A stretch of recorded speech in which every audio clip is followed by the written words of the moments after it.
Well, I'm glad you could join us for video number 4. We want to talk about maybe the rebellion that we find in Israel.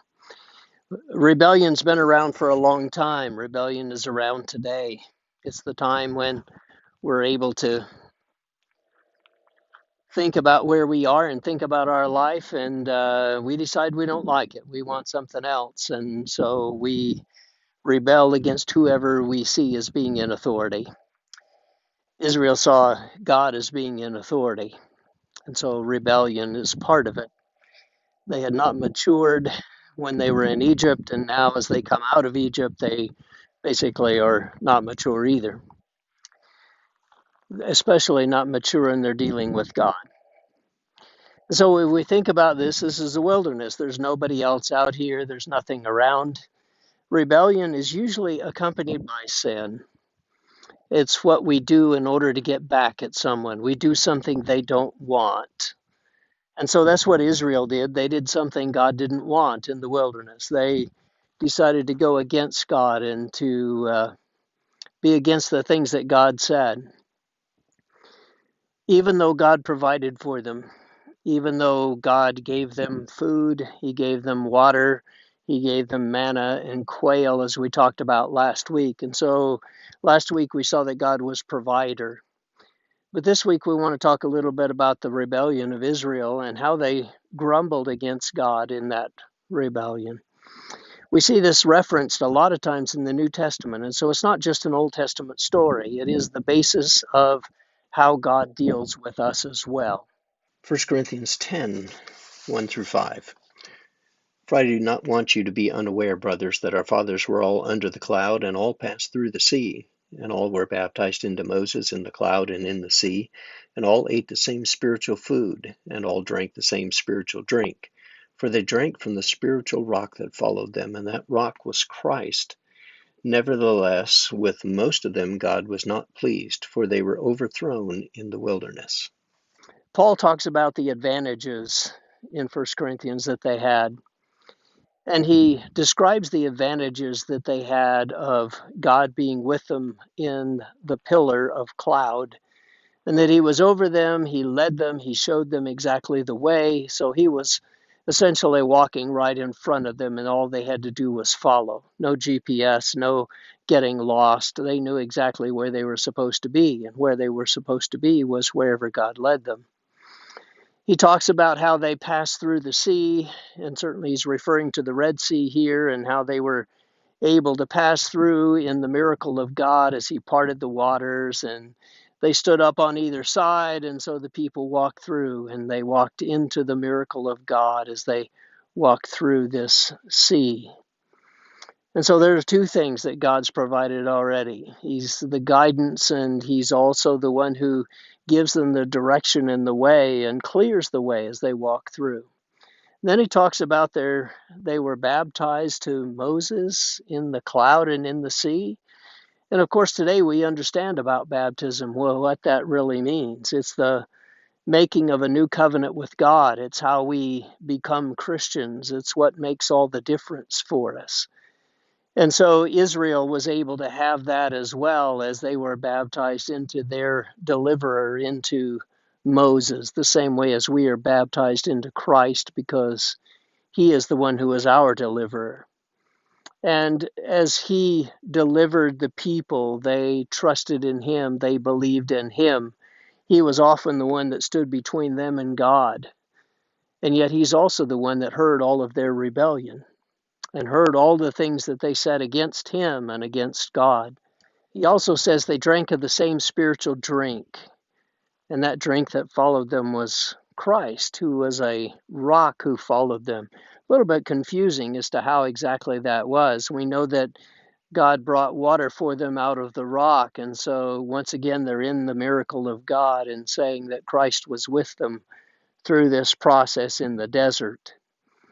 Was Christ the physical rock? That kind of doesn't make a lot of sense, but Christ was with them in the desert. He was their spiritual guide, and so certainly He is there with them. They drank of this water. He is the one who gives life to us today, and certainly it talks about this as if He gave life to them. And so they partook of this water.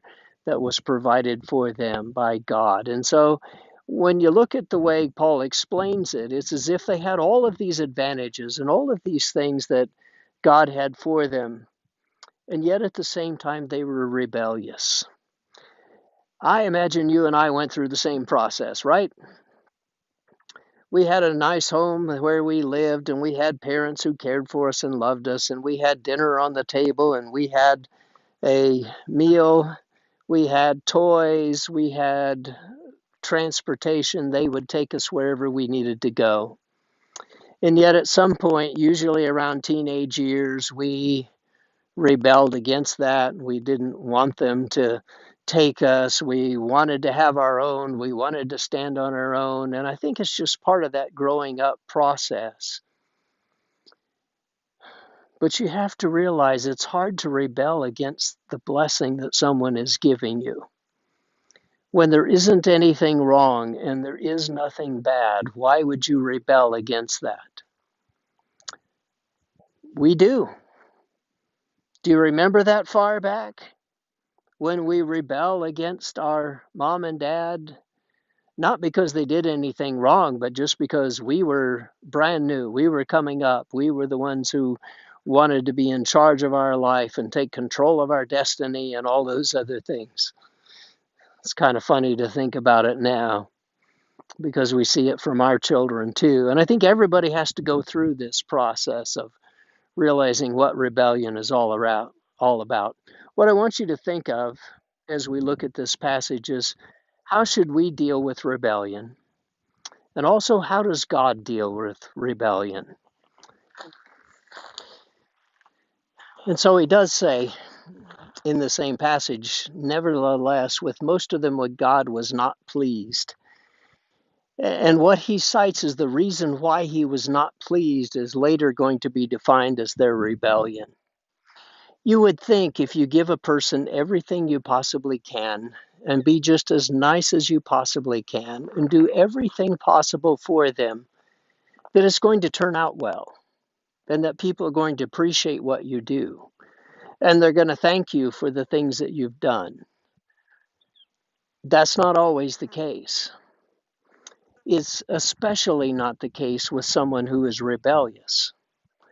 And Israel seems to be very rebellious against God. No matter what Moses tries to do, no matter the way in which he tries to solve their issues, they seem to be very rebellious against him. 1 Corinthians 10:6. Now these things took place as examples for us, that we might not desire evil as they did. Do not be idolaters, as some of them were. As it is written, the people sat down to eat and drink and rose up to play. We must not indulge in sexual immorality as some of them did, and 23,000 fell in a single day. We must not put Christ to the test as some of them did, and were destroyed by serpents, nor grumble as some of them did, and were destroyed by the destroyer.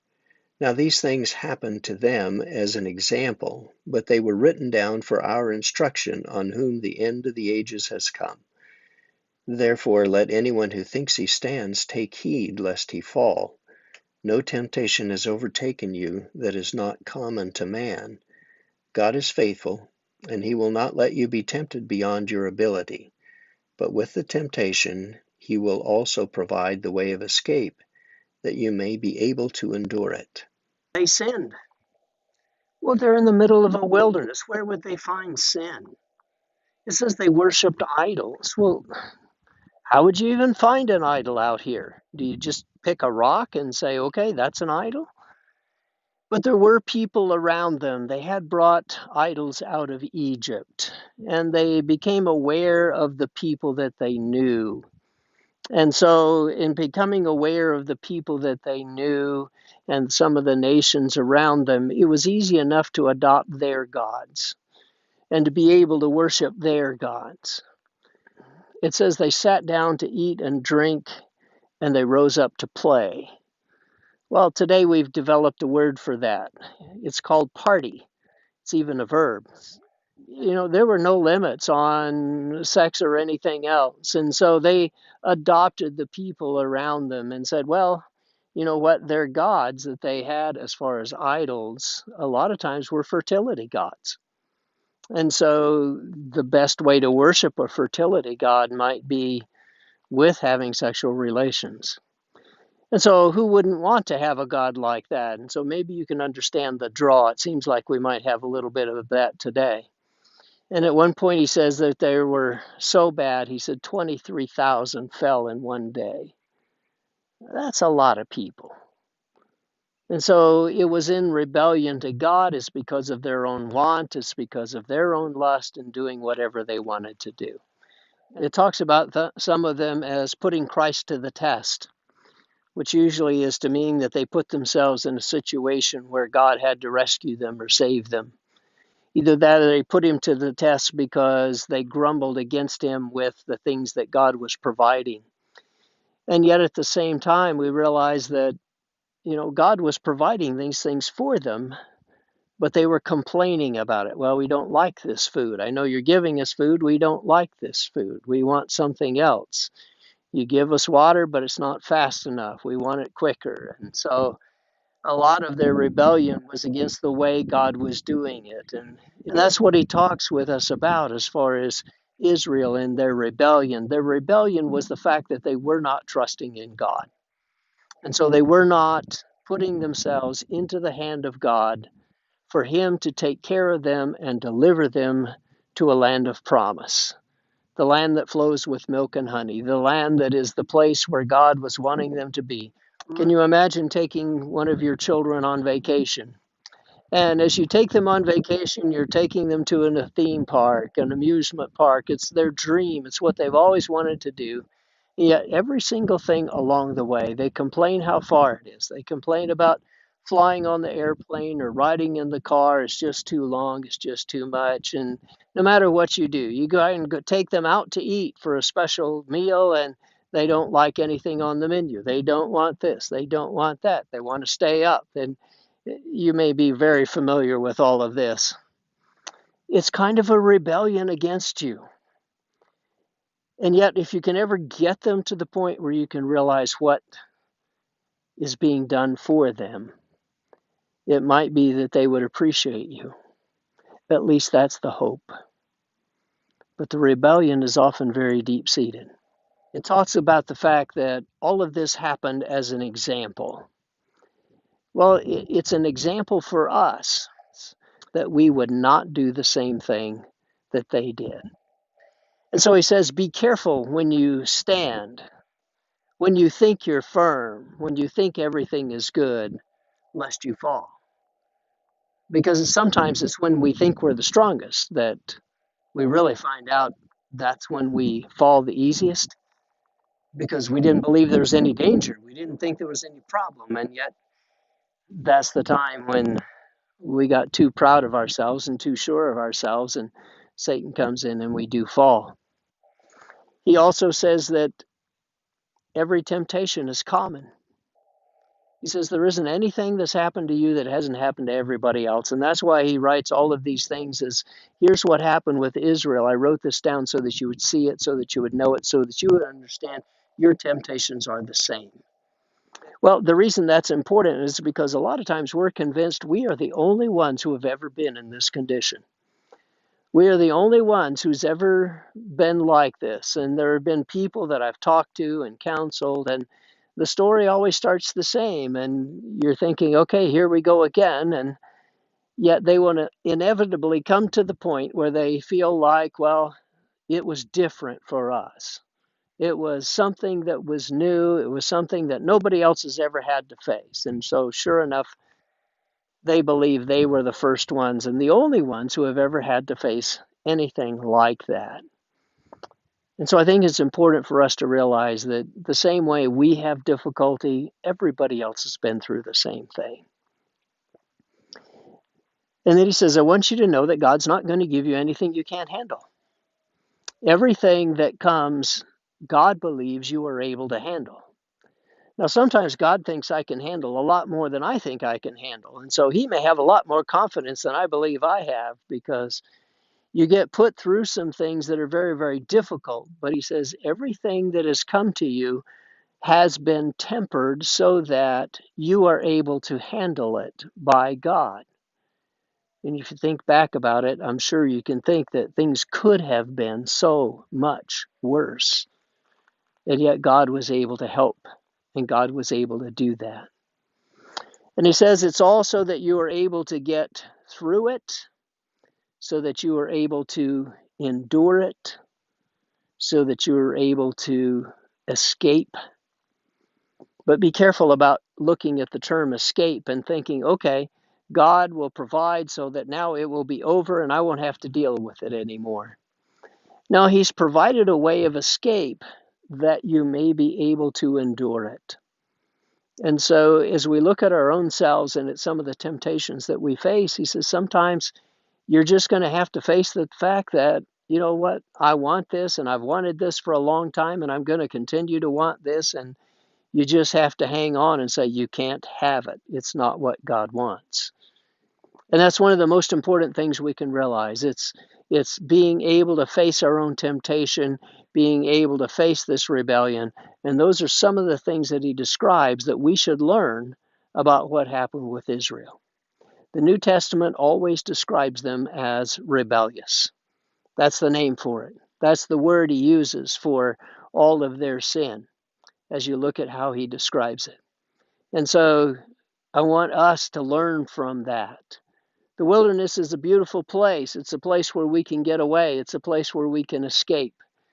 It's also a place where we can bring every single problem with us. And we can bring them all. And we can find sin here because we brought it in. We brought it with us. But we can also find escape and a way out and endurance because God provides. And so when is the final straw? When do you get to the end and decide this is enough? I really can't do this. I really can't handle this anymore. It's just been too much rebellion, and I just don't want to see it anymore. Well, for God, that comes at a point when in 2 years he's brought them out of Egypt down to Sinai and then all the way to the border of the land of Canaan. They are about ready to cross in. And God has suffered through all of their complaints, answered every single issue they had, and been able to hold it together, and they are on their way to the promised land. Well, they send in 12 spies to see what it's like because they don't know if their cities have walls. They don't know if there's a lot of people. They don't know how big the people are. They don't know if they're organized. They don't know if they have armies. They don't know anything. And so the 12 spies are to go in, and the only thing they're to do is to bring back a report about conditions. They're not to give a report about battle plans. They're not to give a report about the feasibility of taking the land. All of that's already been decided. They already know that God has given it to them. But of course, you know that's not what happened. They come back and 10 of them give the report that there's giants in the land and we'll never be able to do it. And Joshua and Caleb say, oh, yes, we will. God is with us. And Numbers 14. Then all the congregation raised a loud cry, and all the people wept that night. And all the people of Israel grumbled against Moses and Aaron. The whole congregation said to them, would that we had died in the land of Egypt, or would that we had died in this wilderness. Why is the Lord bringing us into this land to fall by the sword? Our wives and our little ones will become prey. Would it not be better for us to go back to Egypt? And they said to one another, let us choose a leader and go back to Egypt. The people are afraid. They decide, well, we can't do this. You've brought us all the way out here, and now we're going to die in this battle with all of these huge giants. There's no way possible. And they say, we wish we would have died in Egypt. And we wish we would have died in the wilderness on the way here rather than in this battle. Well, that was kind of a fatal mistake because God says, I'm going to grant that wish. And I think that's one of the hardest things about rebellious people is sometimes when we make mistakes and we make statements that we never intended to be true or we never intended to have to live up to. It's just us complaining because we're used to complaining. God says, that one I'm going to give you. He decides that none of the people who have made this journey are going to be able to go into the land. There's just been too much rebellion after rebellion after rebellion, after complaint, after sin, after grumble, after gripe. And so he says, okay, I will give you exactly what your fear is. You see, we either live by our fear or we live by our faith. And it seems as if God will give us one or the other, whichever one we decide. If we decide we're afraid and that this terrible thing is going to happen because we don't trust in God, then God may give us exactly that. He may just allow it to happen because it's what we believed anyway. We have decided it's going to be our destiny. We've decided that's what's going to happen. And so he says, I'm going to give that to you. But if we believe and have faith that God is able to take care of us and that God is able to do what he promised, then like Caleb and Joshua, he says, you're going to go into the land and you're going to be there. And so we live by either our fear or our faith. Which would you rather God give you? Would you rather him give you what you're afraid of, or would you rather him give you what you believe? They get a leader and they decide we're going to appoint a leader and go back to Egypt. We're not going to be here anymore. We're going to leave God's plan. We're going to leave God. We're going to leave Moses and Joshua. And at that point, God intervenes. And he says, how long do I have to put up with you? Numbers 14:26. And the Lord spoke to Moses and to Aaron, saying, How long shall this wicked congregation grumble against me? I have heard the grumblings of the people of Israel, which they grumble against me. Say to them, As I live, declares the Lord, what you have said in my hearing I will do to you. Your dead bodies will fall in the wilderness, and of all your number, listed in the census, from 20 years old and upward, who have grumbled against me, not one shall come into the land where I swore that I would make you dwell, except Caleb the son of Jephunneh and Joshua the son of Nun. But your little ones, who you said would become prey, I will bring in, and they shall know the land that you have rejected. But as for you, your dead bodies shall fall in this wilderness. And he tells them that none of the people who have been grumbling and complaining are going into the land. And as you see this, one of their fears was about their children. Our children are not going to live. They're not going to survive in this wilderness. And yet, as you look at what God tells them, he says, your children are going to be the ones who do go in. Your children are going to be the ones who will inherit this land because I'm going to take them in. What an odd way to do this, isn't it? I mean, here the parents have no faith at all. How can you expect the children to have faith? Because children are rebellious against their parents, right? Isn't that what usually happens? And so, as children are rebellious against their parents had no faith and had great fear. The children seem to rebel against that and say, but we believe in God. But we have this great promise of God. And we think we can go in and take this land. And that's exactly what God does, is he allows them to come into the promised land. Their parents couldn't go in because they couldn't see it. They couldn't grasp it. And so God does not take it out on the children. He allows then the children to make up their own mind and decide on their own and to be people of faith who will go into that promised land and who will claim the promise of God. And he had promised Abraham, he had promised Isaac, he had promised Jacob, and people along the way that he had said would be a blessing. And so you see some of those things that are being fulfilled in all of this may not be fulfilled in the individual person. That we could be influenced by the people around us, by all of the fear that they have, by the times when they wonder about, well, are we ever going to be able to do this or not? Oh no, we're going to be destroyed. It's going to be awful. It's going to be, and they can tell us about pandemics and about how horrible it's going to be and all of the terrible things that could happen to us. And sure enough, we can see it. We can imagine it. We can say the what if. But what if God? What if God could do exactly what God wants to do? And what if God can give us a way to endure whatever sin and whatever circumstance and whatever situation? And God can deliver his people if he wants to deliver his people. And that we are not the ones to make that up. That God is the one who makes all the difference. And that we can be people of faith who are able to live for God. Let's not live by our fear. Let's live by what we know God said.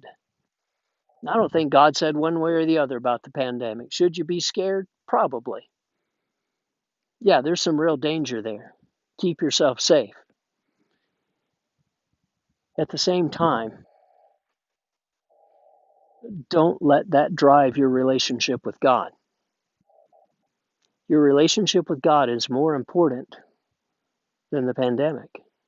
It's more important than any disease. It's more important than anything that happens to us. And so all of the people from 20 years old and upward died in the wilderness except Joshua and Caleb, including Moses, including Aaron, including the other leaders. They died in the wilderness. But what I want you to know is God didn't just say, well, you're unbelieving people and I'm going to just punish you and kill you. He waited until they sinned.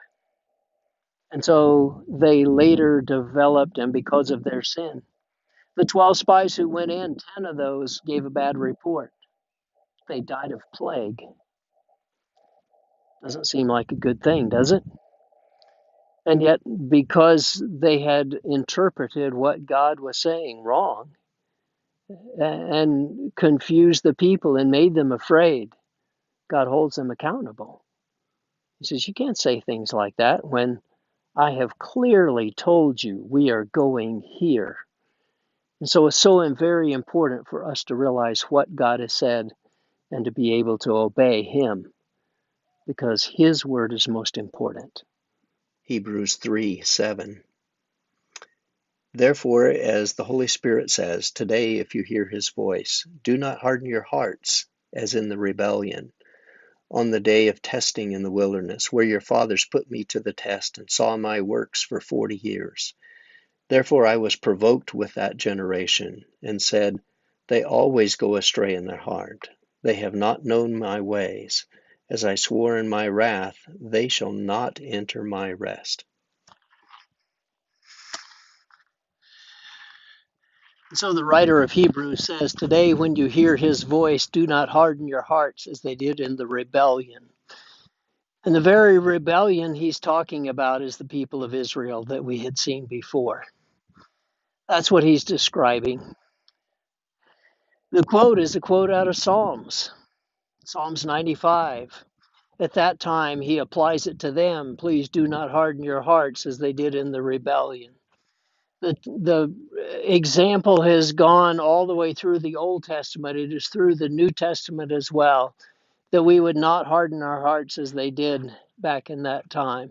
And that all of the good blessings of God and the things that God has given to us are not just taken for granted.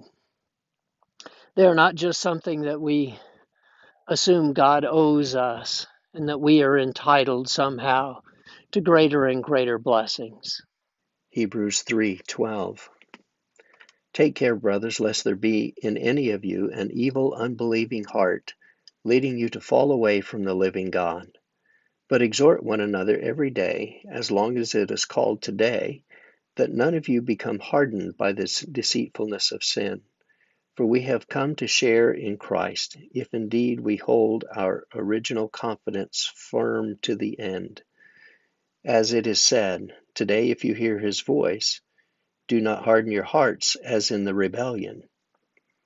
For who were those who heard and yet rebelled? Was it not all of those who left Egypt led by Moses, and with whom he was provoked for 40 years? Was it not with those who sinned, whose bodies fell in the wilderness? And to whom did he swear that they would not enter his rest? but to those who were disobedient. So we see that they were unable to enter because of unbelief. He also says, don't harden your hearts and be caught by the deceitfulness of sin. The sin they had to carry with them into the wilderness, there wasn't sin there before. But they find it somehow, and some people seem to always find it. It's everywhere around them. Please don't be one of those people that find sin in every place where they go, because a lot of times we bring it with us, and it's what we are able to see. You see, what happened is God was not unkind to them. When they needed water, he gave them water, even though they kind of rebelled and cried out and said, don't you care about us?